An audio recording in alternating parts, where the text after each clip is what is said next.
कितने पैसे कमाता था इससे? वो उसने लाखों रुपए कमाए हैं, ठीक है। वो उसका यही काम था, नशे करता था, लड़कियों को अय्याशी करवाता था, ख़ुद भी गंदा बंदा था, अय्याशी करता था उन्हीं पैसों में से, और मेरे सामने ला के लड़कियों के साथ ज़ना भी करता था। आपको ये भी नहीं पता था कि किसी के साथ सोना भी गलत है? नहीं, उस वक्त मुझे बिल्कुल भी आइडिया नहीं था कि ये सारे काम इतने गलत हैं, या ये ज़ना है, या ये गलत काम है। वो तो आहिस्ता आहिस्ता जब मैं मैच्योर हुई हूँ तो मुझे समझ आना शुरू हुआ है कि ये गलत काम है, मुझसे गलत काम करवा रहा है, कि मरना भी है, खुदा खौफी। लेकिन वो बस इतना मजबूर उसने किया हुआ था कि मुझे मजबूरी में काम करना पड़ता। जब घर में बच्चे के लिए कुछ खाने के लिए नहीं होगा तो मुझे फिर जाना ही पड़ेगा। अरसा वो आपसे करवाता रहा? 10 साल उसने मेरे से काम करवाया। 10 सालों में कितना कमा लिया होगा उसने इससे? 10 सालों में मुझे कोई अंदाज़ा नहीं है, लाखों के हिसाब से वो बंदा। अस्सलाम वालेकुम नाज़रीन, मैं हूं आपका मेज़बान फैसल खान सूरी और आप देख रहे हैं NPG मीडिया। तेरे इश्क ने मुझे तवाइफ बना दिया। मेरे साथ सहर मौजूद हैं। सहर ने 17 साल की उम्र में इश्क लड़ाया, बहुत ज़्यादा मोहब्बत हुई। जिस शख्स के साथ मोहब्बत हुई उसने भी बहुत सब्ज़ ख्वाब दिखाए, सब्ज़ बाग दिखाए, बहुत ज़्यादा इनको ऐसी ऐसी बातों से ललचाया कि आओ मेरे पास, मैं तुम्हें खूबसूरत ज़िंदगी दूंगा, मेरे साथ शादी करो। ये कराची में रहती थी, कराची में इश्क हुआ इनको। ये कराची में रहते हुए इश्क करके फिर लाहौर में आई, लाहौर में आके उस आदमी के साथ शादी की। दोनों भाग कर लाहौर में आगे थे। आगे क्या हुआ मामला, उसने किस तरह से जिस्म फरोशी करवाई इनसे, किस तरह से वो अपना बिज़नेस बढ़ाना चाहता था, वो कैसा शख्स था, उसका किरदार कैसा था, जानिएगा। सहर, पहले ये बताएं कि प्यार किस तरह से हुआ था? एक स्टोर में उनसे मुलाकात हुई थी मेरी, मैं जॉब करती थी तो वो भी वहाँ पे डिस्ट्रीब्यूटर था, तो उससे वहीं पे मुलाकात हुई है। तकरीबन मैं 17 साल की थी और उसके बाद तक हमारी लव स्टोरी चली है कोई 3-4 माह। उसके बाद मैं इनके साथ लाहौर आ गई हूँ। उन्होंने काफ़ी अपनी बातों में मुझे लिया कि मैं तुमसे प्यार करता हूँ, इश्क करता हूँ, ठीक है, शादी के बाद अच्छी ज़िंदगी गुजारेंगे। और बहुत एक अच्छे इंसान बन के आए वो। जब मैं लाहौर आई हूँ, मेरी शादी हुई है, तो 1 हफ़्ते के बाद ही उन्होंने मतलब अपना रंग दिखाया। उन्होंने मेरे से गलत काम कराना शुरू कर दिया। किस तरह से करवाना शुरू किया, क्या कह के करवाना शुरू किया? कि हमारे पास कुछ भी नहीं है, हमारे हालात अच्छे हो जाएंगे, आहिस्ता आहिस्ता ये काम। तब मुझे पता नहीं था कि ये गलत काम है। तो मेरी एज भी बहुत कम थी और मैं पहली दफ़ा मतलब कुछ डरी भी हुई थी, अपने घर से आ गई थी इस तरह एक बंदे पे यकीन करके। फिर जो जैसे जैसे वो मुझे कहता गया मैं करती गई। तो उसने कहा हालात सही हो जाएंगे, उसके बाद आप छोड़ देना ये काम। फिर बच्चा हो गया, बच्चे की आड़ में वो मेरे से काम कराना शुरू हो गया। फिर धमकाता रहा कि मैं तुम्हें कत्ल कर दूँगा, तुमने ये काम ना किया मैं तुम्हारे बच्चे को कत्ल कर दूँगा, ठीक है। इसी तरह मतलब फिर आगे चलती गई हमारी ज़िंदगी ना। बहुत माजरत के साथ, क्या वो दलाल था, किस तरह से? मुझे नहीं पता था। मेरे सामने तो वो एक अच्छा इंसान बन के आया था कि मेरा अपना बिज़नेस है, मैं काम करता हूँ। तो उस टाइम तक तो सही था। जैसे ही हम लाहौर आए हैं तो लाहौर आके मुझे पता चला है कि वो मतलब गलत काम करता है और भी औरतों से वो गलत काम करवाता है। जब आपने उससे शादी की, आपने कोई जांच पड़ताल नहीं की, किसी से नहीं पूछा? नहीं की, कुछ भी नहीं। उसने मुझे अपनी बातों में इतना लिया हुआ था कि मैंने अपने घर वालों को भी नहीं बताया कि मतलब वो मुझे इतना अच्छा लगा, वो इतना अच्छा मेरे सामने बन के आया कि मतलब उसके सिवा मुझे कुछ नज़र ही नहीं आ रहा था। सहर, बहुत से लोग ये सवाल करेंगे कि 17 साल की उम्र में तकरीबन लड़की मैच्योर हो जाती है, तो जब उसने इस तरह की हरकत आपके साथ शुरू की, उसने आपको बेचना चाहा, तो आपने क्यों नहीं कोई आवाज़ उठाई? मैंने इसलिए आवाज़ नहीं उठाई, इतनी मैच्योर तो मैं नहीं थी, ठीक है, और बचपना ही था और मैं वापस घर जा नहीं सकती थी, ठीक है। जब इतना बड़ा फ़ैसला कर लिया, घर से कदम बाहर निकाल लिया, तो मैं नहीं वापस जा सकती थी, ठीक है। तकरीबन फिर साल बाद बच्चा हो गया। बच्चा होने के बाद फिर मेरी वैसी मजबूरी बन गई थी कि मैंने उस आदमी के साथ ही रहना है। मैं तो अपना घर बसाना चाहती थी, ठीक है, लेकिन उसकी दिन ब दिन नशा कर कर के उसकी हरकतें बहुत ख़राब होती गई। वो मुझसे मुझे मारना शुरू कर दिया। हाँ, हद से ज़्यादा लड़ाइयाँ की उसने। मतलब बच्चा हुआ, ये जो बच्चा हुआ उसने तस्लीम कर लिया उसको, ये उसी का था? बिल्कुल उसी का बच्चा था वो, उसने तस्लीम भी किया, ठीक है, उसने उसका अपना नाम भी दिया है और वो उसी का बच्चा और उसके पास ही है। वो जैसा उस बच्चे को सिखाता है वो वैसा ही करता है, ठीक है। वो बच्चा भी मेरा मतलब उसको दुश्मन बना रहा है, ठीक है। मैं अपने बच्चे को सेव करना चाहती हूँ, मैं चाहती हूँ कि उससे उसकी जान छूट जाए, मेरा बच्चा सेफ हो जाए और एक अच्छी ज़िंदगी गुजारे। वो आपको कहीं भेजता था या लोग आपके घर आते थे? लोग भी घर आते थे और वो खुद भी भेजता था। वो खुद छोड़ कर आता था आपको? खुद छोड़ के आता था और बाहर खड़ा हो जाता था और मैं मतलब काम करके फिर अंदर से बाहर आती थी और वो दरवाजे पे ही खड़ा रहता था। ये रोज़मर्रा का काम था या कभी कभार? रोज़मर्रा का ये काम था। कितने पैसे कमाता था इससे? वो उसने लाखों रुपए कमाए हैं, ठीक है, वो उसका यही काम था, नशे करता था, लड़कियों को अय्याशी करवाता था, ख़ुद भी गंदा बंदा था, अय्याशी करता था उन्हीं पैसों में से, और मेरे सामने ला के लड़कियों के साथ ज़ना भी करता था। आपने कभी कोशिश नहीं की कि मैं उसको छोड़ दूं, भाग जाऊं घर से? मैंने बहुत दफ़ा कोशिश की है, लेकिन हर दफ़ा वो मेरे बच्चे को मतलब उसने बच्चे को अपने इतना काबू में किया हुआ था कि बच्चे की वजह से मैं मजबूर हुई थी कि मैं कोशिश करती भी थी, लेकिन अपने बच्चे की मजबूरी की वजह से मुझे वहाँ पर ही रहना पड़ता था। तो वो बच्चा छोड़ नहीं रहा था, इसी चक्करों में मैं उससे ब्लैकमेल होती रही हूँ, जलील होती रही हूँ, काफ़ी मतलब लड़ाइयाँ भी हुई हैं, मैं छोड़ के भी बीच में चली गई हूँ, लेकिन फिर मुझे आना पड़ जाता था कि सब कहते थे कि नहीं अपने घर चली जाओ, अपने सब कहते थे, मतलब उसके जो कुलीग वगैरह फ़ोन करते थे, फिर वो मुझे समझाते थे कि अपने घर चली जाओ, हालांकि सबको पता था कि वो गलत काम कराता है और वो मुझे कितना मतलब बुरी तरीके से मारता है, जुल्म करता है और ये सारे काम करवाता है और नशे कर के वो मेरे साथ गलत हरकतें करता रहा है और सबको पता था, लेकिन फिर भी बच्चे की खातिर मुझे वापस जाना ही पड़ता था। फिर मैंने बहुत ज़्यादा हिम्मत करके मैंने ये स्टेप उठाया, मैं अलग हो गई, मैंने खुला लिया इनसे। खुला लेने के बाद 3 साल हो गए हैं, ठीक है, मेरे डिवोर्स हुए। डिवोर्स होने के बाद तकरीबन कोई 4-5 महीने पहले मेरा बेटा मेरे पास आया है, इसके पास था, मैंने खुला ले लिया हुआ था, मैं यहाँ पर नहीं रह रही थी। तो मैंने वापस यहाँ पे शिफ्ट हुई हूँ अपने बच्चे के कहने पर कि मेरे बेटे ने कहा कि मम्मा हमने लाहौर ही जाना है, और इस बंदे ने भी मुझे कहा मुझे दिमाग का कैंसर है, मुझे कभी कभी मेरे बच्चे से मिलवा दिया करो, मुझे उससे दूर ना करो। मैंने कहा ठीक है।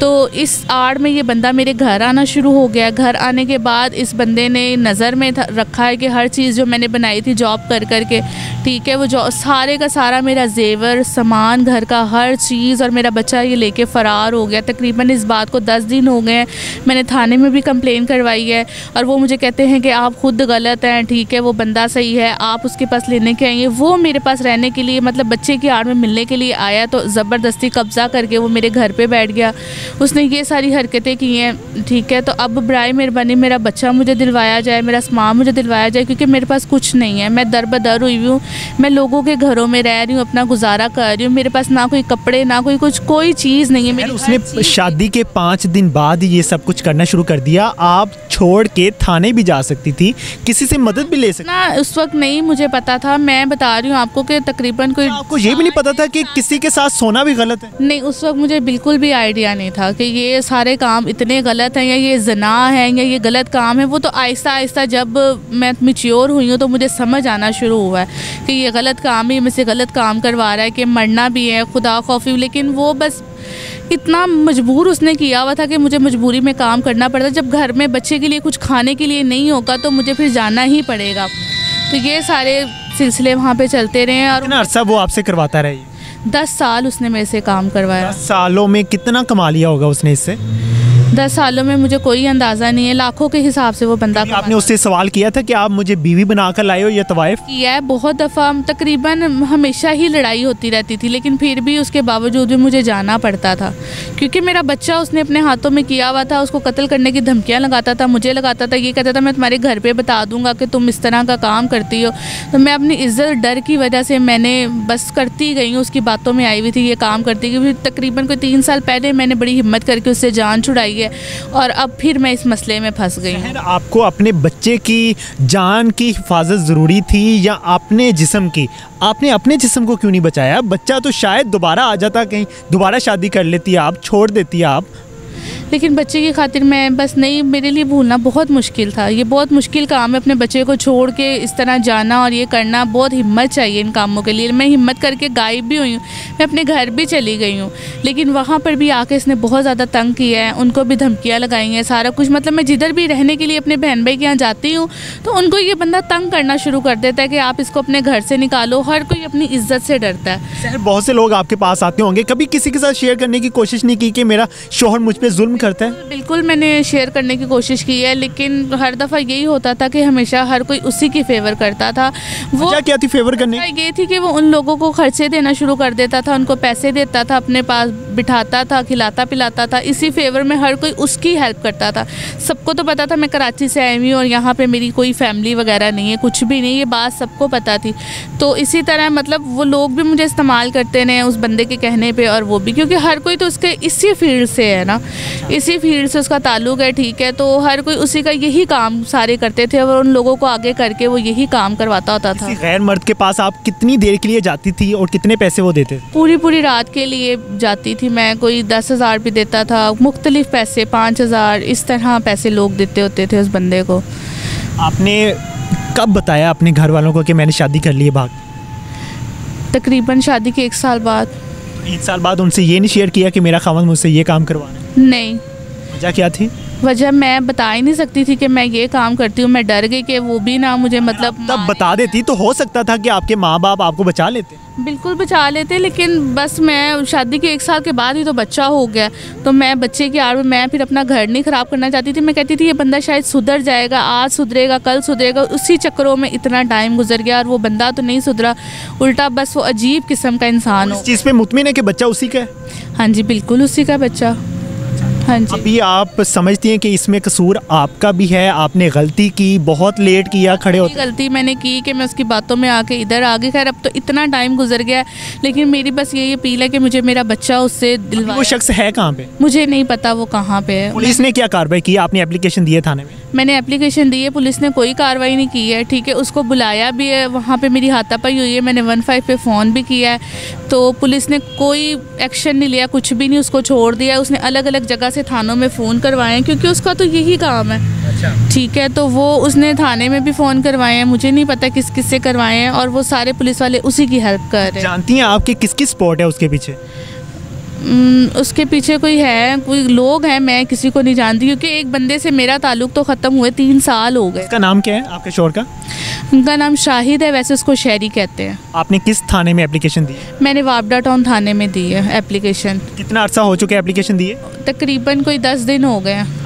लेकिन अभी तक आपको कोई कॉल नहीं? कोई कॉल नहीं आई, कुछ भी नहीं, कोई चक्कर नहीं है। वो मेरी यार भी नहीं हुई? नहीं, कुछ भी नहीं हुआ, सिर्फ उन्होंने एक दरखास्त लिख के रख ली है। एसएचओ ने आपको नहीं बुलाया? नहीं बुलाया, मेरी एसएचओ से मुलाकात ही नहीं हुई है। लेकिन जी ये नुकसान होता है कि हम अपनी बेटियों को पढ़ाते नहीं हैं, अपनी बेटियों को तालीम नहीं देते, अपनी बेटियों को एजुकेशन नहीं देते। ये नुकसान होता है। अगर आप अपनी बेटी को नहीं पढ़ाएंगे, वो किसी के भी हाथ में आ सकती है, कोई भी खिला सकता है उसको अपनी उंगलियों पर। मेरे ख्याल से इसमें शहर की भी गलती है। लोग जो देखने वाले हैं वो यही कहेंगे कि शहर की गलती है, क्योंकि इसने बहुत देर कर दी। 10 साल बहुत कम टाइम नहीं है, बहुत लंबा अरसा है। 10 साल में बहुत कुछ चेंज हो जाता है, बहुत कुछ बदल जाता है, लेकिन शहर ने ऐसा क्यों किया? सिर्फ अपने बेटे के लिए, कि वो अपने बेटे के साथ रह सके। यहाँ पे मैं एक बहुत अहम बात कहना चाहूँगा। अगर आपके साथ आपका शौहर अच्छा नहीं है ना, तो इसका मतलब है कि आप उसको छोड़ दीजिए, ना कि आप कोशिश करें कि अंडरस्टैंडिंग हो जाएगी, बच्चे हो जाएंगे, ये हो जाएगा, वो हो जाएगा। ऐसा कुछ नहीं होता। आप एक दफ़ा ना बड़ा कदम उठा लेंगे तो शायद ज़िंदगी बेहतर हो जाए। इससे बेहतर था, शहर को चाहिए था कि अपने बच्चे को भी कत्ल कर देती, ख़ुद भी खुदकुशी कर लेती। जहाँ तक मैं समझता हूँ कि ये काम ज़्यादा बेहतर होता, बजाय इसके कि लोगों के साथ होना। पुलिस ने क्या एक्शन किया वो तो मैं जानता हूँ, आप लोग भी जानते हैं कि पुलिस एप्लीकेशन तो बहुत जल्दी ले लेती है, एप्लीकेशन बहुत जल्दी टाइप भी कर लेती है, लेकिन उस पर अमल दरामद करना भूल जाती है। एसएचओ साहब, मैं उम्मीद करता हूं सर, अगर आप देख रहे हैं ये वीडियो या सुन रहे हैं या कहीं से आपको मिल गई है ये वीडियो, तो प्लीज़ इस बच्ची की, इस बेटी की आवाज़ ज़रूर सुनिएगा। प्लीज़ इस बच्ची की आवाज़ ज़रूर सुनिएगा। इसी के साथ मुझे दीजिए इजाज़त। अल्लाह निगहबान।